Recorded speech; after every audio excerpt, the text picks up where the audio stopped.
Nyamuk di siang hari bukan nyamuk sembarangan, Conya. Tetap saja mudah untuk membunuhnya.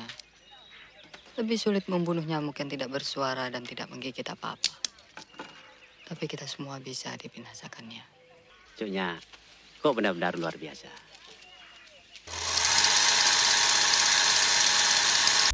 Sebelum masuk ke review filmnya, ada beberapa hal dulu yang mau saya sampaikan. Pertama, tentunya mohon dukungan teman-teman untuk channel ini dengan meninggalkan like di videonya dan jika berkenan mensubscribe juga channel ini. Yang kedua, yes, saya termasuk yang telat mereview film ini. Rasanya film ini sangat tepat untuk direview di bulan Agustus kemarin, di bulan kemerdekaan Indonesia. Tentunya karena film ini merupakan film biopik salah satu tokoh pahlawan kemerdekaan Indonesia. Ditambah film ini tayang secara gratis Agustus kemarin di platform Mola TV. Tentunya banyak yang baru menonton filmnya termasuk saya. Tapi karena kesibukan nguli saya baru bisa mereviewnya sekarang. Saya mohon maaf atas keterlambatannya. Tadinya saya juga mau skip untuk mereview film ini. Tapi setelah merewatch filmnya akhir-akhir ini, rasa ingin mereview filmnya kembali hadir. Karena memang banyak hal bagus di filmnya yang membekas di pikiran saya. Yang ketiga, seperti yang sudah berulang kali saya katakan di review film yang lainnya, di mana ada film yang diangkat dari kisah nyata atau kejadian nyata, saya selalu bilang saya tahu cerita aslinya atau tidak. Untuk tokoh Cut Nyak Dien ini, jujur saya cuma tahu nama beliau. Kita pasti mendengar nama beliau ketika pelajaran sejarah dulu saat sekolah. Sedangkan untuk cerita sejarah full beliau, saya sudah lupa. Dari mana asal beliau, gimana perjuangan beliau, tokoh-tokoh dalam hidup beliau, saya benar-benar sudah lupa. Saya, ketika mau menonton film Cut Nyak Dien ini, bisa dibilang saya benar-benar buta terhadap sejarah beliau. Tapi saya tidak terlalu buta akan film Cut Nyak Dien ini. Saya tahu film Cut Nyak Dien ini katanya merupakan salah satu film penting dalam industri film Indonesia. Filmnya juga berhasil menyabet banyak penghargaan di Festival Film Indonesia tahun 1988. Tentunya hal itu sudah cukup menarik perhatian saya untuk menonton film ini. Saya termasuk orang yang suka nonton film bertema sejarah, apalagi sejarah kemerdekaan Indonesia. Ketika kabar filmnya sudah direstorasi dan akan ditayangkan, jujur saya sangat menantikan. Sebelum rilis di Mola TV,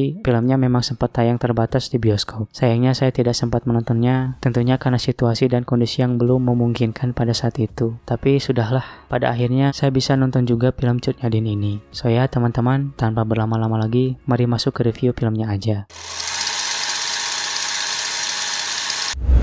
Film Cut Nyak Dien ditulis dan disutradarai oleh Eros Djarot. Tentunya merupakan film biopik dari tokoh Cut Nyak Dien, salah satu pahlawan kemerdekaan Indonesia dari Aceh. Filmnya dimulai ketika Cut Nyak Dien sudah menjadi istri Teku Umar. Di masa kolonial Belanda, keduanya bersama dengan warga Aceh mencoba mengusir KPKP atau penjajah Belanda dari tanah Aceh. Meskipun perjuangannya harus diwarnai dengan banyaknya pengkhianatan yang ia terima, Cut Nyak Dien tetap teguh dengan pendiriannya untuk tidak menyerah terhadap KPKP Belanda. Saya setuju bahwa film ini merupakan film penting di industri film Indonesia. Banyak sekali yang bisa kita apresiasi dari film ini. Yang paling saya kagum adalah ketidakmalasan pembuat filmnya. Filmnya sangat niat dalam hal tata produksi. Penggunaan set lokasi asli konsisten sepanjang film. Kita dibawa ke berbagai tempat asli, hutan asli, sungai asli, juga pegunungan asli. Hal itu berhasil membuat saya masuk ke setting ceritanya di masa kolonial Belanda. Saya percaya aja bahwa penggambaran di film ini memang yang terjadi di Aceh sana ketika masa kolonial Belanda di Indonesia. Setting lokasi asli ini tidak terlihat murahan dan membuat setiap frame di filmnya believable atau bisa dipercaya. Saya masih tak habis pikir, film ini dibuat sebelum tahun 1988, tapi pembuat filmnya sangat niat untuk membuat setting cerita yang believable. Bahkan di zaman modern ini, masih banyak pembuat film, entah dari luar atau dalam negeri, yang membuat film terkesan murahan dan malas-malasan, termasuk di genre biopik. Eros Djarot dan juga tim di balik pembuatan film Cut Nyak Dien ini patut saya apresiasi karena effort lebihnya terhadap tata produksi film ini.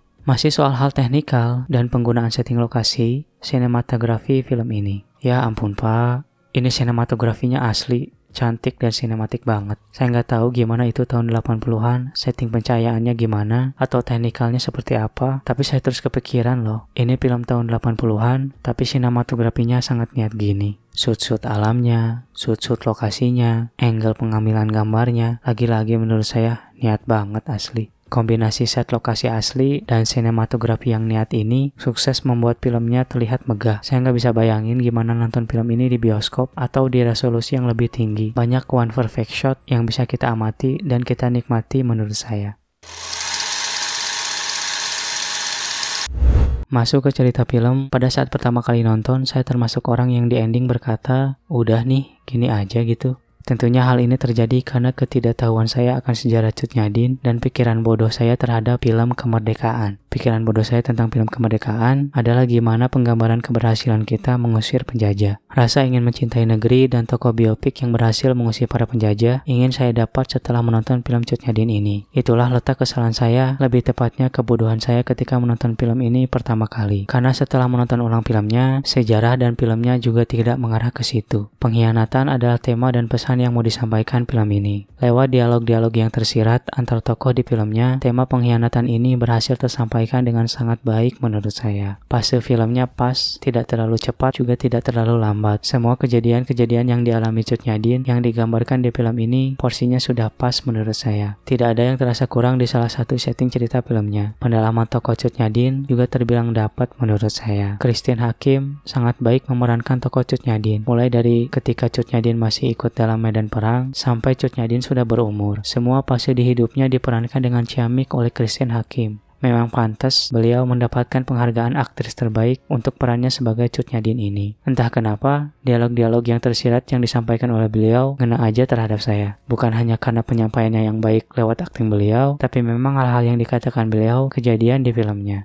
Lagi-lagi, tema pengkhianatannya dapat menurut saya. Mulai dari pengkhianatan tokoh Teku Lebeh yang menyebabkan kematian suaminya Teku Umar, sampai pengkhianatan dari Panglaut di akhir, semua pengkhianatan ini kita tahu akan datang karena pesan tersirat sudah kita dapatkan lewat dialog-dialog yang ngena dari tokoh Cut Nyak Dien. Akan terasa membosankan memang kalau kita mengikuti perjalanan tokoh Cut Nyak Dien yang dimana digambarkan di film ini begitu bijaksana, penuh dengan dialog-dialog syarat makna, namun tidak ada hal menarik lain di filmnya. Nah, inilah hal lain yang patut diapresiasi dari pembuat film ini, yaitu tokoh atau karakter pendukung di film ini. Supporting karakter di film ini sangat baik impact-nya terhadap cerita maupun pendalaman tokoh Cut Nyak Dien. Semua karakter pendukung di film ini sangat berpengaruh meskipun penampilannya atau screen time-nya sangat terbatas. Bahkan dari screen time yang terbatas ini, karakter-karakter pendukung ini masih membekas di pikiran saya. Tidak hanya karena karakter-karakternya menarik, tapi juga karakter-karakternya sangat masuk akal ke setting cerita filmnya. Yang sudah saya sebut tadi, Teku Lebeh. Ya, penampilan aktingnya memang menarik, tapi sosoknya memang masuk akal sebagai pengkhianat di masa peperangan. Lalu karakter penyair, yang bisa saja karakternya tidak masuk ke dalam setting cerita, tapi lewat sedikit dialog saja dari tokoh Cut Nyak Dien, karakternya langsung jadi masuk akal menurut saya. Penyair, kau adalah sawak. Masakanmu yang kutunggu adalah rangkaian kata-kata yang mencatat dari perjalanan kita semua. Panglaut, karakter pendukung yang paling banyak screen time-nya juga masuk akal. Kita mengerti kenapa di akhir ia berkhianat, karena memang kita sudah tahu kondisi Cut Nyak Dien itu seperti apa. Karakter pendukung yang paling dikit screen time-nya dan bisa dibilang karakter pendukung favorit saya di film ini yaitu Merchant Portugis. Itu menarik banget sih karakternya. Bisa-bisanya Eros Djarot kepikiran untuk memasukkan karakternya di film ini. Lagi-lagi karakternya sangat masuk akal terhadap setting ceritanya. Belum karakter Purneman dari pihak KPKP Belanda yang juga mendapatkan pendalaman lebih. Terlepas dari akurat atau tidaknya cerita di film ini dengan sejarah aslinya, semua karakter pendukung ini berhasil tampil bersinar menurut saya. Selain sangat masuk akal, motivasi dan pendalaman karakternya juga sangat baik. Penampilan aktor-aktornya, potensi dari karakter-karakternya berhasil dikembangkan dan diarahkan dengan baik oleh sutradara Eros Djarot. Saya kira karakter-karakter pendukung ini tidak akan begitu bersinar jika saja Eros Djarot tidak dengan begitu baik menulis cerita dan karakter-karakternya, dan tentunya mengarahkan aktor-aktornya. Saya benar-benar apresiasi lebih terhadap Eros Djarot. Beliau memang pantas dapat penghargaan sutradara terbaik di Festival Film Indonesia tahun 88 untuk film Cut Nyak Dien ini. Sedikit kekurangan minor mungkin adalah adegan action di film ini. Tepatnya adegan action perang yang terkesan seadanya aja gitu. Tapi mungkin aja karena di versi restorasi ini ada footage dari film originalnya yang tidak bisa dikembalikan. Jadi ada adegan yang terpotong-potong. Termasuk di adegan action perang di film ini. Terbukti dengan adanya adegan yang literally kayak terpotong. Editing yang kurang rapi juga bisa saja. Tapi ada editing dari actionnya yang sangat bagus menurut saya. Yaitu adegan ketika cuplikan perang dipadukan dengan syairnya penyair. Itu bagus banget sih menurut saya.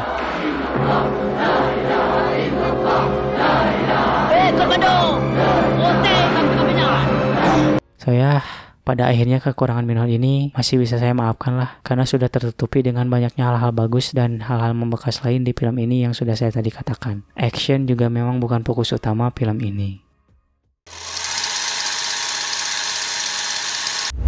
Film Cut Nyahdin ini memang pantas disebut salah satu film berpengaruh di industri film Indonesia. Keniatan pembuat filmnya di hampir segala aspek menghasilkan film yang megah yang bikin saya mikir sehabis nonton filmnya, bener nih filmnya rilis tahun 1988. Gila, effortnya seniat ini. Film Cut Nyahdin saya kasih nilai A+.